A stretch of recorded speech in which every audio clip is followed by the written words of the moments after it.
అన్నా వాళ్ళు సచివాలయానికి రావడమో లేదా మేము ప్రజాభవన్లో ఏర్పాటు చేసిన ప్రజావాణి కార్యక్రమంలో వాళ్ళు వచ్చి వినతి పత్రాలు ఇవ్వడమో పేద ప్రజలకు అది అత్యంత భారమైన పని. గ్రామాల నుండి సుదూర ప్రాంతాల నుంచి హైదరాబాద్ నగరానికి రావడం, హైదరాబాద్ నగరంలో మళ్ళీ పంజగుట్ట చౌరస్తా చేరుకొని జ్యోతిరావు పూలే ప్రజాభవన్ దగ్గరికి వచ్చి ముందు రోజు రాత్రే ఇక్కడ నిరీక్షించి అక్కడ వినతి పత్రాలు ఇస్తున్నారు అని అంటే ప్రజలకు 10 సంవత్సరాల నుంచి ప్రభుత్వం అందుబాటులో లేకపోవడం, పరిపాలన ప్రజల దగ్గరికి చేరకపోవడం వల్ల తీవ్రమైన ఇబ్బందులను ప్రజలు ఎదుర్కొంటున్నారు. ఆ ఇబ్బందులు ఎంతగా పేరుకపోయినాయని అంటే ప్రభుత్వాలు మోయలేనంత భారంగా మారినాయి. అందుకే ఈరోజు వారంలో 2 రోజులు ప్రజావాణి కార్యక్రమాలు తీసుకుంటే దాదాపుగా 24,000 పైచిలకు అప్లికేషన్లు వచ్చినాయి. ఇందులో ప్రధానంగా భూమికి సంబంధించిన సమస్యలు, ఇల్లు లేని వారి సమస్యలు, లేకపోతే ప్రభుత్వం వైపు నుంచి అందించాల్సిన రాజీవ్ ఆరోగ్యశ్రీ లాంటి సమస్యలే ప్రధానంగా రావడం జరిగింది. వీటన్నిటిని కూడా విశ్లేషించి ఆయా శాఖలకు ఆయా అధికారులకు పంపించి వాటి మీద చర్యలు తీసుకునే విధంగా ఈరోజు మా ప్రభుత్వం ప్రయత్నం చేస్తుంది. అందుకే నేను సహచర మంత్రులందరితో మాట్లాడినప్పుడు ప్రజల్ని ప్రభుత్వం దగ్గరికి రప్పించుకోవడం కాదు, ప్రభుత్వమే ప్రజల దగ్గరికి వెళ్ళడం ద్వారా ప్రజలకు న్యాయం జరుగుతుంది. ప్రజలకు హైదరాబాదు రావడానికి అవసరమైన ప్రయాణ ఖర్చులు కావచ్చు, లేకపోతే సమయము కేటాయించడం కావచ్చు, ప్రజలకు ఇబ్బందులు జరుగుతున్నాయి. కాబట్టి ప్రభుత్వాన్నే ప్రజల వద్దకు పంపిద్దాము, ప్రజాప్రతినిధులను ప్రజల మధ్యలో కలిసిమెలిసి ఏ ప్రజలు ఎన్నుకున్నారో ఆ ప్రజల దగ్గరికి పంపించడం ద్వారా గ్రామ సభలలో ఆ గ్రామాలలో ఎన్నికైన సర్పంచులు కావచ్చు, ఎంపీటీసీలు కావచ్చు, జడ్పీటీసీలు కావచ్చు, జిల్లా పరిషత్ చైర్మన్లు కావచ్చు, లేకపోతే ఎమ్మెల్యేలు కావచ్చు, మంత్రులు కావచ్చు, వీళ్ళందరూ కూడా గ్రామ సభల ద్వారా ప్రజల దగ్గరికి వెళ్ళినప్పుడు ప్రభుత్వమే ప్రజల దగ్గరకు వచ్చిందన్న భావన కలిగి ఈ ప్రభుత్వం మీద విశ్వాసం కలుగుతుంది. ఈ ప్రభుత్వం మా ప్రభుత్వం, ఈ ప్రభుత్వం ప్రజల ప్రభుత్వం, ఈ ప్రభుత్వం ప్రజల సమస్యల్ని పరిష్కరిస్తుందన్న విశ్వాసం ప్రజలల్లో నెలకొంటుంది. ఈ కార్యక్రమాన్ని విజయవంతంగా అమలు చేయడం ద్వారా, ఈ కార్యక్రమాన్ని విజయవంతంగా అమలు చేయాలి అనంటే వాళ్ళని ప్రజావాణి కార్యక్రమానికి ప్రజాభవన్కు రప్పించుకోవడం కాదు, ఇక్కడ ఉండే గతంలో గడీల ముందు గడీల లోపల జరిగిన పరిపాలనను గ్రామాలకు చేర్చాలన్న ఆలోచన మా ప్రభుత్వానికి వచ్చే ఈరోజు ఈ గ్రామ సభలను ఏర్పాటు చేయడం జరిగింది. ఈ ప్రజా పరిపాలన ద్వారా ప్రజల యొక్క సమస్యల్ని పరిష్కరించాలని ఈరోజు ఈ ప్రభుత్వం నిర్ణయం తీసుకున్నది. దానికి సంబంధించి ప్రజలు అది మహాలక్ష్మి పథకం కావచ్చు, గృహజ్యోతి కావచ్చు, ఇందిరమ్మ ఇండ్లు కావచ్చు, రైతు భరోసా కావచ్చు, ఏ సంక్షేమ పథకమైనా ప్రజలకు చేరాలి అనంటే నిజమైన అర్హులైన లబ్ధిదారుల వివరాలు ప్రభుత్వం దగ్గర ఉండాలి. అప్పుడు మేము టార్గెట్ పెట్టుకొని పనిచేయడానికి ఉంటుంది. ఫర్ ఎగ్జాంపుల్ 500 రూపాయలకు సిలిండర్ కావాలి అని ఈ కార్యక్రమంలో ఒక 50 లక్షల అప్లికేషన్లు వచ్చినాయి అనుకోండి, అప్పుడు మాకు ఒక లెక్క తెలుస్తుంది, మేము 20 లక్షలు ఇచ్చినామా, మేము 30 లక్షలు ఇచ్చినామా, మేము 50 లక్షలు ఇవ్వగలిగినామని. ఇందిరమ్మ ఇళ్ల కోసం వచ్చిన దరఖాస్తులు, ఇల్లు లేని పేదలు ఎంతమంది ఉన్నారో మాకు లెక్క తెలిసినప్పుడు మేము ఆ టార్గెట్ను రీచ్ అవ్వడానికి 100% మేము అహర్నిశలు కృషి చేయడానికి ఉంటుంది. ఇట్లా ప్రతి సంక్షేమ పథకానికి ప్రజలు అర్హులు దరఖాస్తు పెట్టుకున్నప్పుడు అందులో ఎన్ని పరిష్కరించినో మాకు తెలిస్తే ఇంకెన్ని పరిష్కరించాల్సిన అవసరం ఉందో మా బాధ్యత మేము గుర్తు చేసుకోవడానికి అవకాశం ఉంటుంది. అందుకే ఈ కార్యక్రమాన్ని ఒక మంచి ఉద్దేశంతో ప్రజలకు మేలు చేయాలన్న ఆలోచనతోటి డిసెంబర్ 28, 2023న ప్రారంభమయ్యి జనవరి 6, 2024 వరకు కొనసాగుతుంది. మండలాల వారీగా ప్రతి మండలాన్ని 2 గ్రూపులుగా విడగొట్టి ఒక గ్రూప్కి ఎంఆర్ఓ గారు, ఇంకొక గ్రూప్కి ఎంపీటీఓ గారు బాధ్యత వహిస్తారు. అదేవిధంగా ప్రతి అధికారి రోజుకు 2 గ్రామాలను సందర్శిస్తాడు. ఉదయం 8 గంటల నుంచి 12 గంటల వరకు ఒక గ్రామంలో గ్రామ సభ జరిగితే మధ్యాహ్నం 2 గంటల నుంచి 6 గంటల వరకు ఇంకొక గ్రామంలో గ్రామ సభ జరుగుతుంది. ఆ విధంగా అన్ని గ్రామాలను, అన్ని మున్సిపల్ వార్డులను కవర్ చేయడం.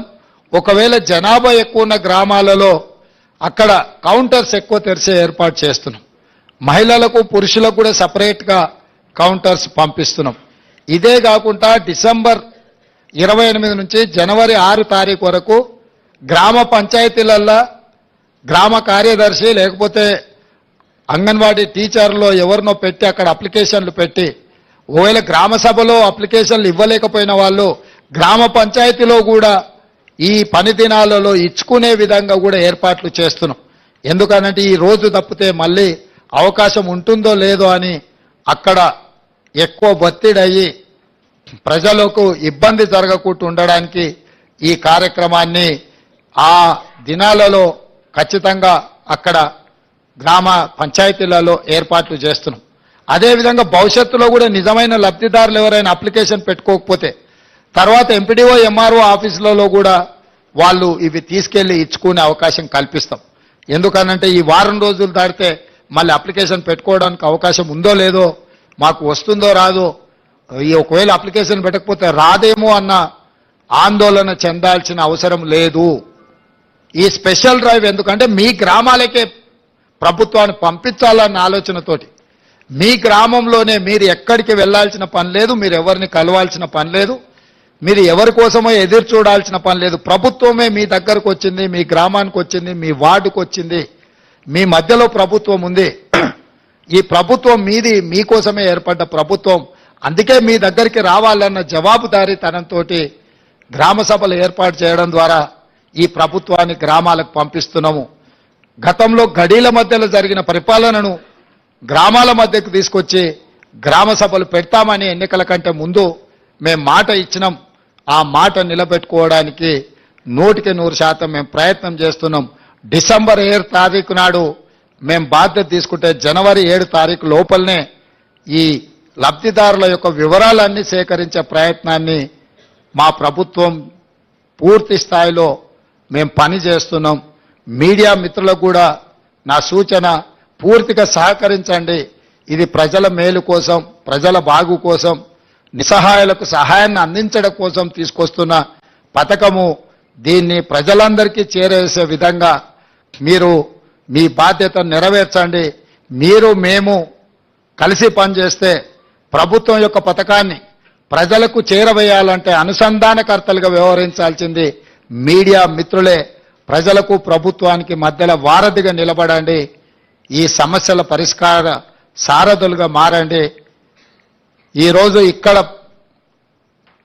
ఈ సచివాలయంలో లోపలికొచ్చే పత్రికా సమావేశాన్ని పెట్టుకోగలుగుతాం. మీరు మంత్రులతోని, ముఖ్యమంత్రులతోని కూర్చోగలుగుతారని మీరైతే భావించినరో లేదో కానీ ప్రజాప్రతినిధులుగా మేమే ఈ లోపలికి రాలేక పోలీసులు అడ్డుకుంటే అట్నుంచి అటే వెళ్ళిపోయినాం. మరి మీకు ఆ మార్పు కనిపిస్తుందో లేదో నాకు తెలియదు.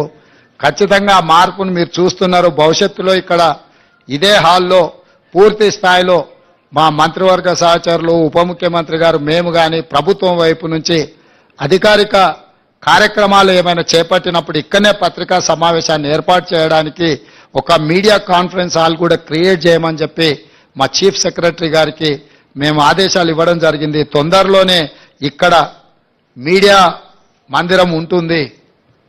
మేము స్వేచ్ఛనిస్తాము.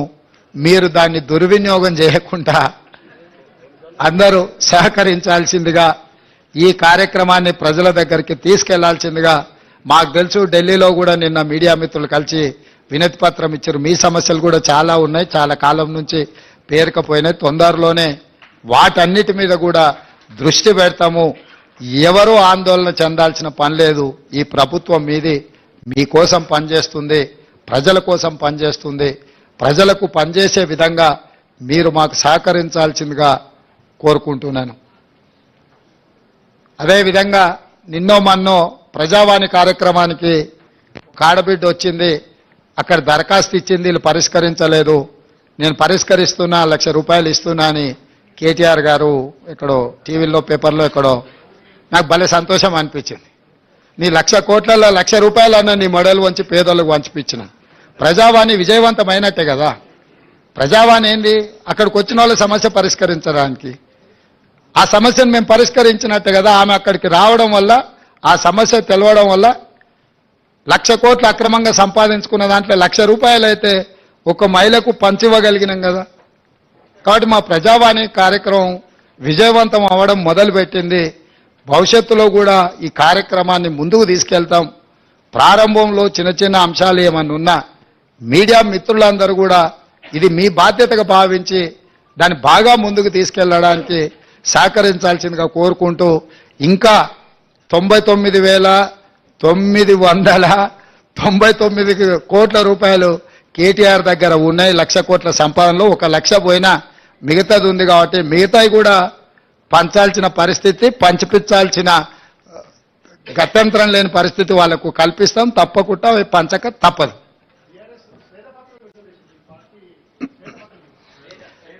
ఇప్పుడు నేనేమంటున్నా అంటే, ఆ రోజు అసెంబ్లీలోనే నేను చెప్పిన, నువ్వు మేనేజ్మెంట్ కోటాలు వచ్చినోడు అయ్యా, నీకేం తెలియదు, ఊరికే అరవడం వల్ల ఏం ప్రయోజనం లేదని. మొత్తం సభ నడిచిన తీరు మీరు చూసిరు కదా. బామర్దుల తాపత్రయం తప్ప ఒక్క సభ్యుడన్నా లేచి వీళ్ళు మాట్లాడుతున్న దాన్ని సమర్థించినరా? శాసనసభలో జరిగిన చర్చలన్నీ తీసుకోరు, వాళ్ళిద్దరే ఆరాటపడుతున్నారు, వాళ్ళిద్దరే పోరాటం చేయాలని చూస్తున్నారు. మిగతా ఎవ్వరు వాళ్ళతో కలిసి రాలే. అక్కడ అన్ని గంటలు వాళ్ళకి అవకాశం ఇచ్చినాం చర్చించడానికి. వాళ్ళు ఎంతసేపు అడిగితే అంతసేపు మైక్ ఇచ్చినాం. మా అందరికీ ఎంత తీసుకున్నాం అంతకంటే ఎక్కువ వాళ్ళకి అవకాశం ఇచ్చినాం. సో అక్కడ చెప్పలేంది ఇంటి దగ్గర పోయి ఆయన మాట్లాడుతుండు. వెనకడికి ఎవరో ఇద్దరు దంచుతున్నారట. ఇక ఆ దంచుడు ఎట్లుందనంటే రోళ్ళకెళ్ళి నిప్పులు ఇట్లా ఎగురుతున్నాయి.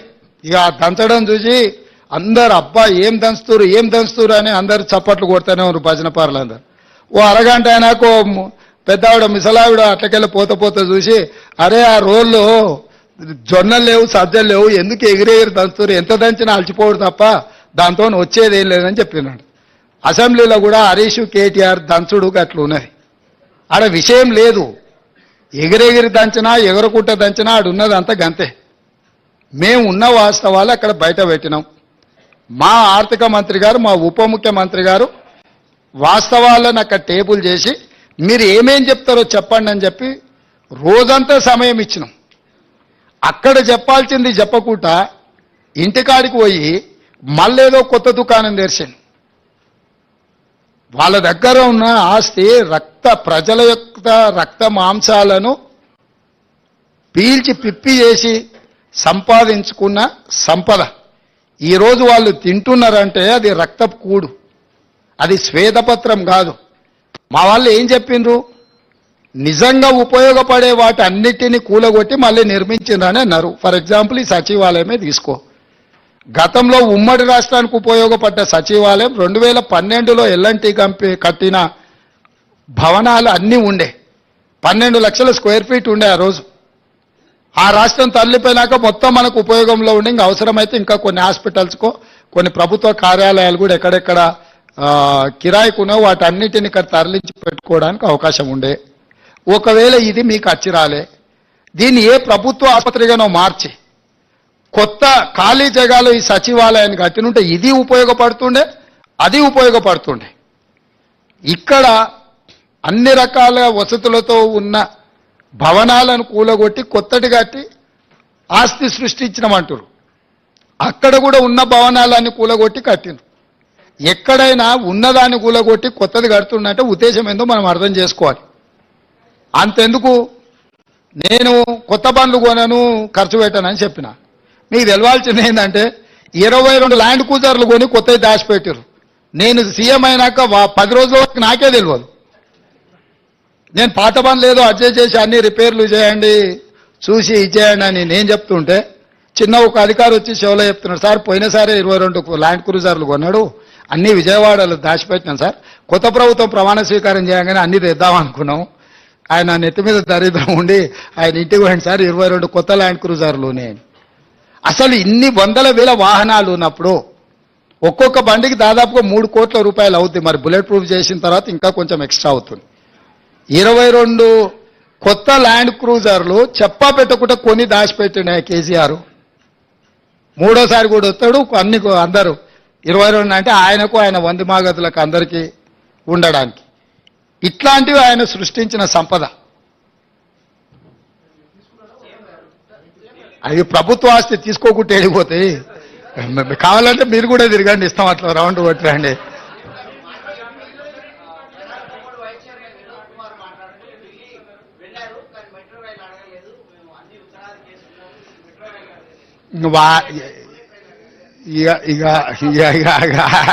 ఆయన ఒకసారి పోయి అద్దంలో మొహం చూసుకొని వచ్చి మళ్ళీ ఇట్లాంటి మాటలు మాట్లాడాం. సైనిక్ స్కూల్ ఇచ్చిన దాన్ని, వరంగల్లో పెట్టిన దాన్ని అర్ధాంతరంగా ఆగిపోయింది. ఎందుకు ఆగిపోయిందని వాళ్ళ ముఖ్యమంత్రిని అడగలేదు. ఆ సైనిక్ స్కూల్ మాకు ఇవ్వండి. ఆంధ్రప్రదేశ్లో కోరుకొండ సైనిక్ స్కూల్, చిత్తూరులో ఇంకో సైనిక్ స్కూల్ ఉంది, మా పిల్లలు చదువుకోవాలి అని చెప్పి ఆ వినోద్ కుమారే లెటర్ పెట్టి వచ్చిన దాన్ని అర్ధాంతరంగా ఆగిపోయింది. ఇప్పుడు మనకు సైనిక్ స్కూల్ లేదు. ఆ విషయం ప్రస్తావించని వినోద్ కుమార్ గారు ఐటీఐఆర్ కారిడార్ వెనక్కిపోతే ఎందుకు పోయిందని అడగలేని వినోద్ కుమార్ వచ్చి ఇంకా ఈ రోజు వచ్చి మాకు బుల్లెట్ ట్రైన్ గురించి మాకు శుద్ధులు చెప్తున్నాడు.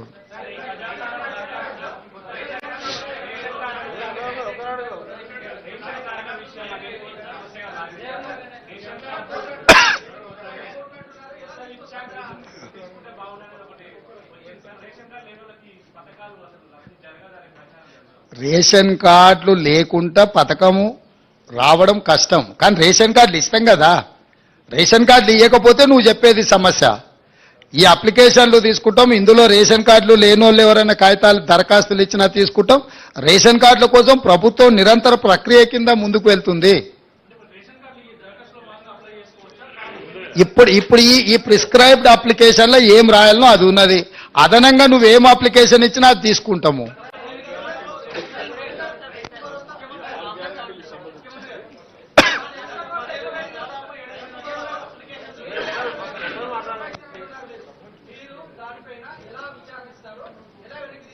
ఏంటిది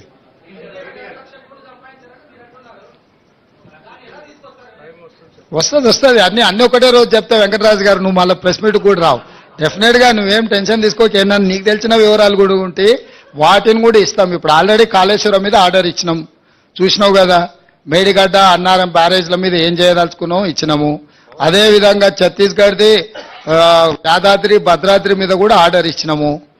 దాంట్లో జ్యుడిషియల్ ఎంక్వైరీలో వెళ్ళే వివరాలు, రికవరీ, రెవెన్యూ రికవరీ యాక్టులు ఇవన్నీ ఉన్నాయి కదా. అప్పుడే అయిపోలేదు, ఇంకా 30 రోజులే కాలే, ముందుంది కదా ముసళ్ళ పండుగ.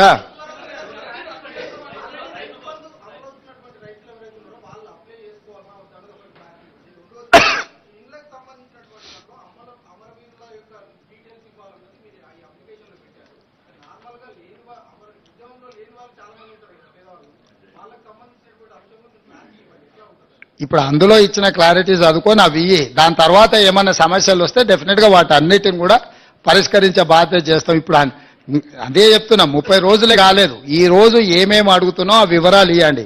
అవి కాకుండా మిగతా సమస్యలు వాళ్ళు విజ్ఞాపన పత్రాలు ఇచ్చుకోవడానికి సపరేట్ కౌంటర్ పెట్టినాం అక్కడ. ఆ కౌంటర్లో మీరు ఏమి ఇచ్చినా తీసుకుంటే, ఇప్పుడు ప్రజావాణిలో ఎట్లయితే తీసుకుంటున్నామో గ్రామ సభలలో రేషన్ కార్డు లేని వాళ్ళు కావచ్చు, ఇతర సమస్యలు ఉన్న వాళ్ళు కావచ్చు, లేకపోతే వాళ్ళ భూమి విషయంలో వారసత్వంగా ఒకవేళ బదిలీ కాని సమస్యలు ఉండొచ్చు. ఏం సమస్యలు ఇచ్చినా కూడా అక్కడ దరఖాస్తు తీసుకుంటాము. ఇప్పుడు నీకేం సమస్య ఉన్నదో నేను కొన్నిసార్లు గుర్తించాను, నువ్వు రాసిస్తే ఆ సమస్యను సంబంధిత అధికారులు విచారణ చేస్తారు, వాటి ద్వారా పరిష్కారం చూపిస్తాం.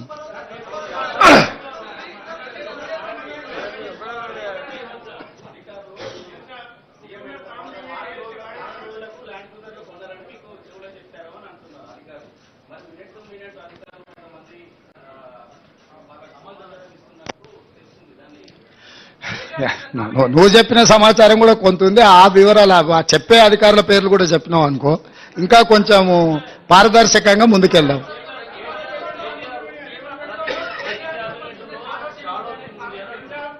మంచిదే కదా, షాడో టీం ఎందుకు? నిన్నటి వరకు మీరే మంత్రులు కదా, నిన్నటి వరకు మీరు మంత్రులు చేసిన వాళ్ళు మీ దగ్గరనే ఉన్నారు కదా, ఓడినా గెలిచినా వాళ్ళనే షాడో మినిస్టర్స్గా పనిచేయమని ఉన్నారు. మంచిదే కదా, ఇన్ని రోజులు పని చేయలేదు, ఒళ్ళొంచలేదు, ఇప్పుడన్నా ఒళ్ళొంచే పని చేయండి. షాడో మినిస్టర్ ఉంటే తప్పేముంది?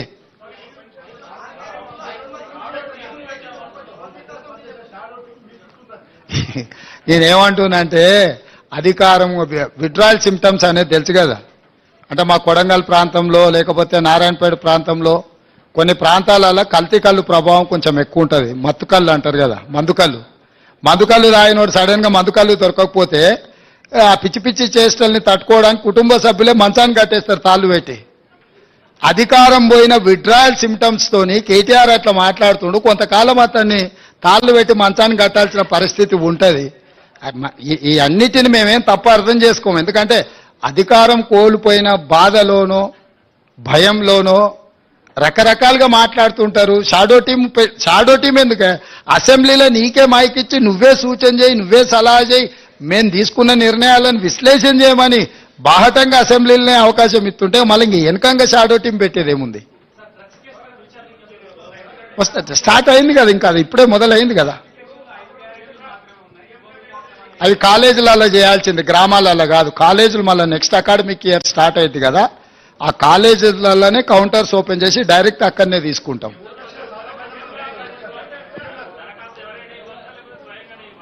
ఎవరైనా ఇవ్వచ్చు, దాంట్లో వివరాలు రాసినాయి కదా. ఇప్పుడు తల్లుంటే కొడుకియొచ్చు, లేకపోతే పక్కింటోళ్ళు కూడా తెచ్చియొచ్చు. మీలాకటి వాలంటీర్స్ కూడా గ్రామంలో ఇల్లు తిరిగి రాసుకొచ్చి ఇచ్చినా కూడా తీసుకుంటాం.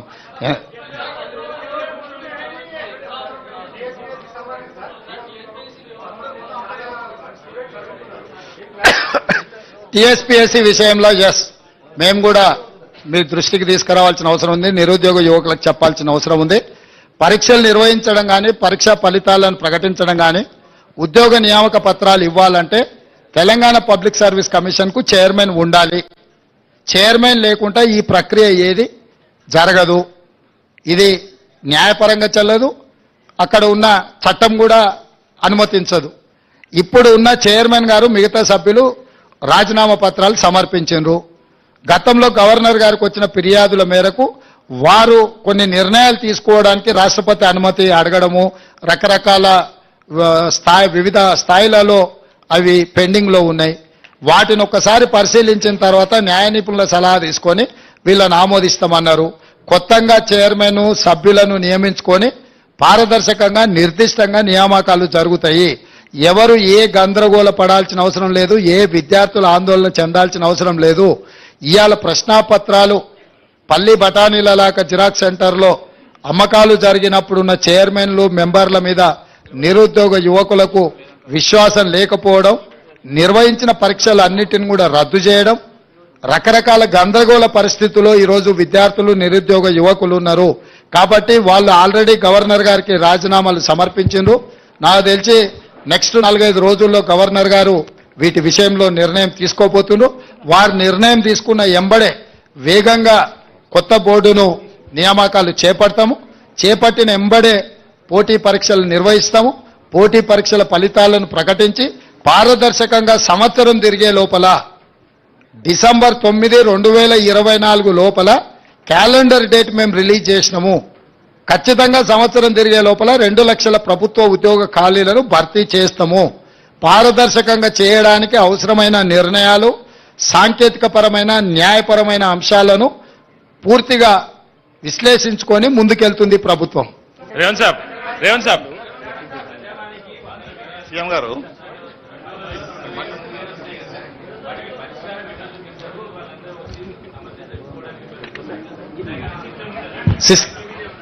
సిస్టమ్ ఉన్నది, ఆల్రెడీ దరఖాస్తులు తీసుకుంటున్నాం, వాళ్ళని డిజిటలైజ్ చేస్తున్నాం, వాళ్ళకు ఒక నెంబర్ ఇస్తున్నాం, ఆ నెంబర్ వాళ్ళ మొబైల్కు పంపిస్తున్నాం, సంబంధిత శాఖలకు పంపిస్తున్నాం. అక్కడ ఒక ఐఏఎస్ ఆఫీసర్ని మొత్తం వ్యవస్థనే ఏర్పాటు చేసినాం. నిరంతరం ప్రజావానికి వచ్చే సమస్యల యొక్క పరిష్కారానికి తీసుకోవాల్సిన చర్యల కోసం ప్రత్యేకమైన అధికారులను ఒక ఐఏఎస్ ఆఫీసర్ని పెట్టినాం. వారి కింద సిబ్బందిని కూడా నియమించినము.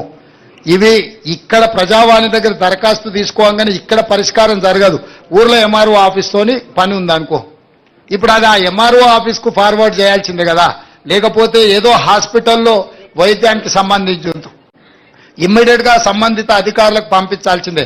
క్రోడీకరించి సంబంధిత అధికారులకు పంపించి ఆ ఆ వినతి వాళ్ళ యొక్క విజ్ఞాపన పత్రం ఎక్కడుందో దాన్ని కనుక్కోవడానికి కూడా దానికి ఒక విధానాన్ని ఏర్పాటు చేసినాం. దాన్ని ట్రాక్ చేయడానికి కూడా ట్రాకింగ్ సిస్టమ్ పెట్టినాం. సో ఏ అధికారి దగ్గర వాళ్ళ కంప్లైంట్ పెండింగ్ ఉందో దాని స్టేటస్ ఏందో తెలుసుకోవడానికి కూడా సాంకేతికంగా వాటన్నిటిని కూడా డిజిటలైజ్ చేసినాం. ప్రతి దరఖాస్తును క్షుణ్ణంగా పరిశీలిస్తాము. ప్రభుత్వం పరిష్కరించగలిగిన వాటిని 100% పరిష్కరిస్తాం. ఏదైనా పరిష్కారం లేకున్నా దరఖాస్తుదారుకు చెప్తాం. ఈ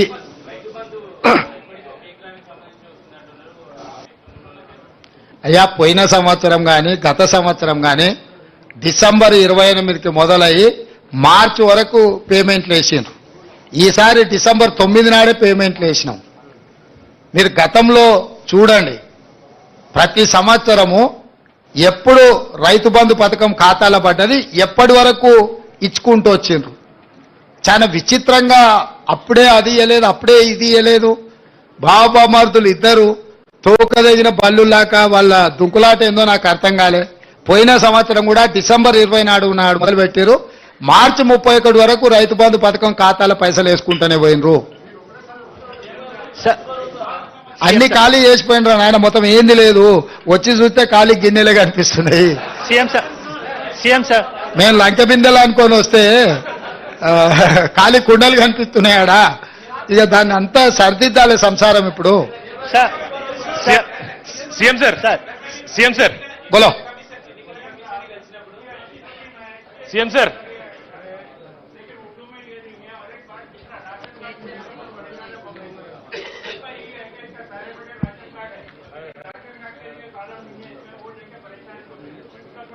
नहीं उर्दू में है.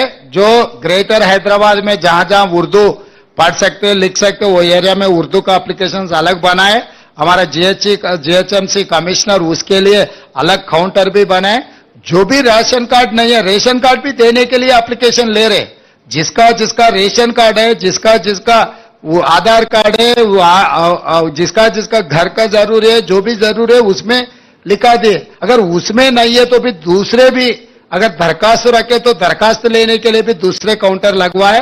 कोई चिंता करने का जरूरी नहीं है.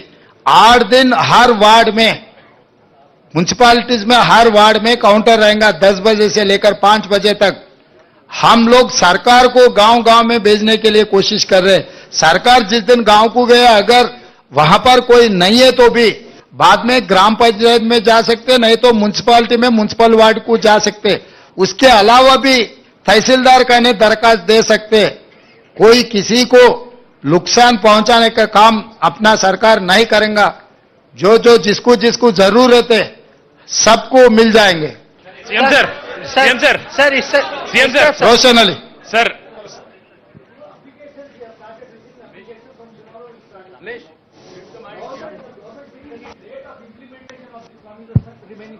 once I get all this information, I will start. You need not to worry. I have a 100 days period. So this is only 30 days. Till January 7th is my first tenure. So I have 2 more quarters. CM sir, CM sir, sir, Rahul. Sir,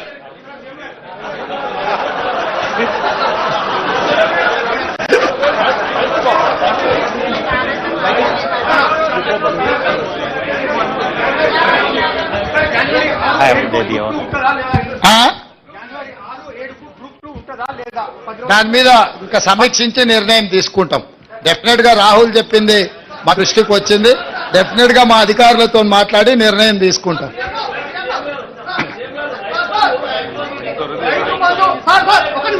Rythu Bandhu 100 ఎకరాలకు ఇవ్వడం సాధ్యమవుతుందా కాదా? రైతు బంధు ఎన్ని ఎకరాల వరకు ఇస్తారు? వాస్తవానికి 100 ఎకరాలు ఉన్నప్పుడు రైతు బంధు అవసరమా? మీ సూచన ఏంది? సార్ 100 ఎకరాలు ఉన్న వాళ్ళకి మినిమం లిమిటెడ్ పెట్టండి. చీఫ్ సెక్రటరీ గారు వారి పేరు వారు ఇచ్చిన సూచన రాసుకోండి, ఎగ్జామిన్ చేద్దాం. Sir sir hello CM sir. Pramod. CM గారు ఇంకొక ఒక ప్రశ్న. ప్రమోద్ గారు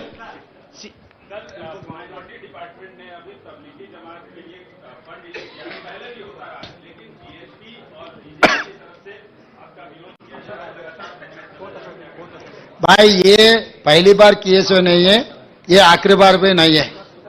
2004 से लगातार वो प्रोग्राम होते जा रहे, वो सिलसिले में अभी ये सरकार भी वही निर्णय लिए, कोई चिंता करने का जरूरी नहीं है, हम लोग पूरा इसका पर्यवेक्षण करने वाले हैं। Yes, CM గారు उमा प्लीज, उमा एनडी की My question is also related to the Raitu Bandhu thing. Are you thinking of a ceiling on Raitu Bandhu? This Raitu Bharosa is only for tenant farmers, or landed farmers also once again need to apply so that you can review all the applications and know whether bigger land holdings will also be getting the same Raitu Bandhu as it continued till now. what is your out of your expense, what is your suggestion? Suggestion is that there should be a ceiling. It's not for me to suggest, it's for your government to decide. Yeah, you are part of the government. I am welcoming you to share your views in this government. Okay, I certainly believe that there should be a ceiling on Raitu Bandhu, on the land ownership, because that's something that is draining your exchequer hugely. You will be able to implement many more of your promises to the poor if you go with Raitu. As of now, there is no ceiling. Definitely, we will discuss in the floor of assembly, next budget session, then we will take a call with building consensus with all opposition parties, then we will take a final call. Suggested. Sir ఇస్తారు sir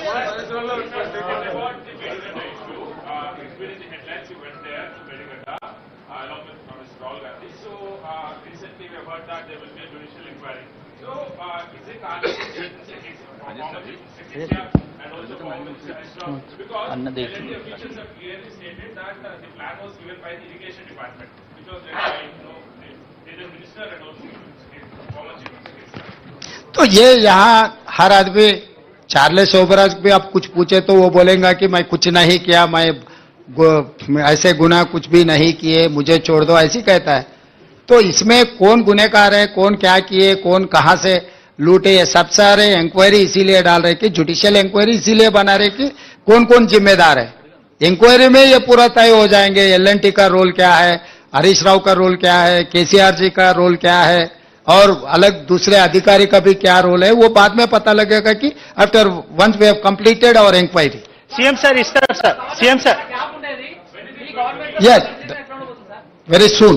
CM sir Ashish, గత ప్రభుత్వంతో చాలా comment చేశారు. గతంలో governor కూడా కొన్ని comment చేసినప్పుడు మీరు కూడా మద్దతు తెలిపారు, ఒక ఆడపిల్ల అట్లా అనొద్దు అని. సో ఆ గవర్నమెంట్ తో గవర్నర్ కు ఉన్న గ్యాప్ ని ఆ గవర్నమెంట్ ఆమె చాలాసార్లు ప్రతిఘటించే ప్రయత్నం చేశారు. మీ గవర్నమెంట్ తో గవర్నర్ గారికి రిలేషన్ ఎట్లా ఉండబోతుంది? ఎట్లున్నది అనుకుంటున్నావు? ఈ 25 రోజులు సేమ్ అట్లనే కంటిన్యూ అయింది। सर आपकी गवर्नमेंट यहाँ पर कर्नाटक के कांग्रेस गवर्नमेंट से काफी ज्यादा इंस्पायर है। 5 गारंटी यहाँ पर जो तेलंगाना में आपकी सरकार है, कांग्रेस की सरकार जो कर्नाटक में है, हमने इलेक्शन कैंपेन के दौरान भी देखा कि काफी ज्यादा वहां से इंस्पिरेशन लिया। कर्नाटक सरकार ने एक फैसला लिया है, बेंगलुरु में उनकी म्यूनिसिपैलिटी ने 60% बोर्ड्स जो हैं साइनेजेस लोकल लैंग्वेज में होंगे। आपकी क्या राय है? तेलंगाना में हैदराबाद शहर में भी ये चीज होना चाहिए। प्लस उनका कहना है कि 70% लोकल को इंडस्ट्रीज में अपॉइंटमेंट मिलना चाहिए। इन दो इश्यूज पे आपका व्यू क्या है? और सेकंड मेरा क्वेश्चन सर, आपने और डिप्टी चीफ मिनिस्टर साहब ने प्राइम मिनिस्टर से मुलाकात की है, उसका एजेंडा क्या था, क्या बातचीत हुई? एजेंडा तो सीधा सीधा कल ही पत्रकारों को पूरा एक्सप्लेन किए हमारा डिप्टी चीफ मिनिस्टर। हमारा कोई हिडन एजेंडा नहीं है, हमारा लोगों के ऊपर कोई कुछ केस नहीं है, कुछ लूट मार किए सो वाले माफ करने के लिए झुकने का भी नहीं है। हम सीधा गए, हमारे दरखास्त दिए तेलंगाना जनता के तरफ से। प्राइम मिनिस्टर ने आश्वासन दिलाया कि भाई सरकार, केंद्र सरकार प्रदेश सरकार के लिए अच्छा मदद देंगे, तो we are expecting that support. और तीसरी बात, ये जो चर्चा हो रही ये 5 गारंटीज के बारे में, कर्नाटक के मॉडल, इधर के मॉडल, उधर के मॉडल, कहीं के मॉडल नहीं, ये तेलंगाना मॉडल है।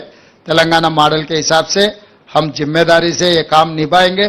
जो जो वेलफेयर के लिए एलिजिबल है, हर eligible person will get this welfare scheme.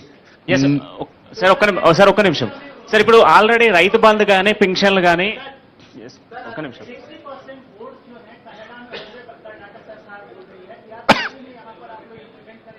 अरे भाई हमेशा यहाँ पर 90% तेलुगु में बोर्ड है. We need not to worry about Telugu, Urdu, English, क्योंकि हर दुकान में मैं जो देखते जाता हूँ तेलुगु में है. अगर कहीं भी कुछ ऐसा प्रॉब्लम है तो हम रेक्टिफाई कर देंगे, उसमें कोई चर्चा Yes. करने का कोई इतना जरूरी नहीं है. సార్ ఇప్పుడు రైతు బంధు కానీ పెన్షన్లు కానీ ఆల్రెడీ ఉన్న లబ్ధిదారులు ఉన్నారు, వాళ్ళు మళ్ళీ రీఅప్లై చేసుకోవాలా? సార్ 1 సెకండ్, సీఎం గారు ఏంది? పెన్షన్ మళ్ళీ ఆల్రెడీ reapply డాటాలు చేసుకోవాలా? ఉన్నారా నాయన, దాంట్లో ఎవరు కావాల్సి ఉన్నా వాళ్ళు ఎవరు అప్లికేషన్ ఎవరికైతే కావాలనో వాళ్ళని అప్లికేషన్ పెట్టుకో అని చెప్పినాం. వాళ్ళు ఎవరు అవసరమైతే వాళ్ళు అప్లికేషన్ పెట్టుకుంటారు. దాంట్లో నీకెందుకు కన్ఫ్యూజన్ ఉందో నాకు అర్థం కాలేదు. సీఎం సార్, సీఎం గారు, సీఎం గారు, సీఎం గారు,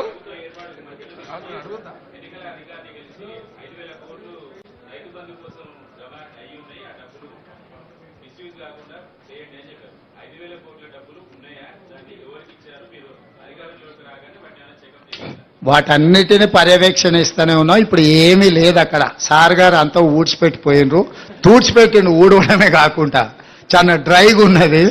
వాటన్నిటిని కూడా సమీక్షిస్తున్నాం. అందుకే కేంద్రం నుంచి రావాల్సిన నిధుల కోసం కూడా అక్కడికి వెళ్ళి కలిసినాము. వాటన్నిటిని పర్యవేక్షించుకొని అందుకే మీకు శ్వేతపత్రం ఇచ్చినాం. ఎందుకు చెప్పాల్సి వచ్చింది అన్ని వివరాలు? మనం ఎక్కడి నుంచి మొదలు పెడుతున్నాం? వెనకటికి పెద్దోళ్ళు చెప్పి రేట్లు వేసినా లెక్క పెట్టేయమని. సో ఈ కేసీఆర్ ఎవరికేమి ఇచ్చిండో ఎక్కడ ఏముందో కూడా చెప్పని పరిస్థితి ఉన్నందుకే ఈరోజు శ్వేతపత్రం విడుదల చేసినాము. శ్వేతపత్రం విడుదల ద్వారా 6,71,00,000 పైచలకు కేసీఆర్ అప్పు చేసి మనల్ని నిండా ముంచి ప్రభుత్వం వదిలేసి అందరు కలిసి పరారైపోయినరు. ఈ పరిస్థితిలో నుంచి మనం తేరుకొని ఒక మంచి ఉద్దేశంతోని ఆలోచనతోని ప్రభుత్వం ముందుకు వెళ్తుంది. అన్ని విషయాలు పరిగణలోకి తీసుకుంటాం. ఎక్కడెక్కడైతే రాబడులు ఉన్నాయో వాటన్నిటిని కూడా తెచ్చుకుంటాం. భేషజాలకు వెళ్లాల్సిన పని లేదు. కేంద్ర ప్రభుత్వం నుంచి మనకు రావాల్సిన నిధులు ఏమన్నా ఉంటే వాటిని తెచ్చుకుంటాం. అన్ని రకాలుగా సమీక్షించుకుంటాం.